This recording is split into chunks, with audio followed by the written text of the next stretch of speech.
Hi வணக்கம். இன்னைக்கு பார்த்தீங்கன்னா சிறகடிக்க ஆசை சீரியல் இன்னைக்கான எபிசோடு தாங்க பார்க்க போகிறோம். அதுக்கு முன்னாடி என்னோட சேனலை சப்ஸ்கிரைப் பண்ணி வச்சுக்கோங்க. வாங்க கதைக்குள்ளே போகலாம். இப்போ பார்த்தீங்கன்னா ஹரிணி கிட்ட வந்து ரோகிணி நாடகத்தை ஆரம்பிச்சுடுறாங்க.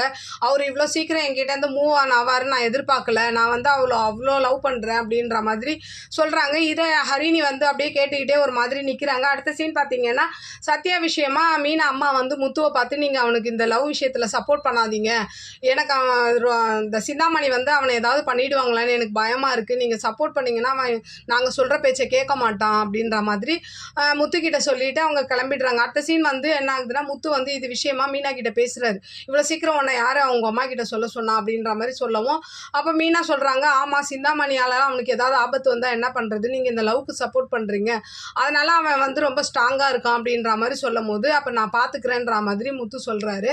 அடுத்த சீன் பார்த்தீங்கன்னா இந்த விஜயா வந்து என்ன பண்ணுறாங்க, அமெரிக்காவுக்கு யார் யார் வரீங்க, ரிசப்ஷன் எங்கே வைக்கணுன்ற மாதிரிலாம் பேசிக்கிட்டே இருக்கும்போது அப்போ என்ன பண்ணுறாரு முத்து வந்து மீனாக்கு ஒரு தாலி செயினை வாங்கிட்டு வந்து கொடுக்குறாரு. அதை வந்து பார்த்து மனோஜும் விஜயாவும் ஒரு மாதிரி கிண்டல் பண்ணுறாங்க. அடுத்த சீன் பார்த்தீங்கன்னா அந்த ஹரிணி வீட்டிலேருந்து வராங்க. வந்து இந்த டைவர்ஸ் விஷயமா பேசிட்டு என்ன சொல்கிறாங்கன்னா இந்த கல்யாணம் நடக்காது அப்படின்னும் போது ஒட்டுமொத்த பேரும் ஒரு மாதிரி ஷாக்கிங் ஆயிடுறாங்க. அப்போது அந்த ஹரிணியோட அப்பா வந்து அண்ணாமலையை பார்த்து அவங்க தான் ஏதோ புள்ள பாசத்தில் பேசிட்டாங்க, நீங்களாவது உண்மையை சொல்லியிருக்கணும் அப்படின்ற மாதிரி. அப்போ அந்த பொண்ணு நான் ரோகிணி சொன்ன எல்லாம் உண்மையாக அங்கே சொல்கிறேன். அப்படியே இன்னைக்கான எபிசோடு முடியுது. பார்க்கலாம் நாளைக்கு என்ன நடக்குதுன்னு பார்த்துட்டு நான் உங்களுக்கு ரிவ்யூ கொடுக்குறேன். என்னோட சேனல் பிடிச்சிருந்தா லைக் பண்ணுங்கள், ஷேர் பண்ணுங்கள், கமெண்ட் பண்ணுங்கள். என்னோட சேனலை சப்ஸ்கிரைப் பண்ணி சப்போர்ட் பண்ணுங்கள். நன்றி, வணக்கம், பாய்.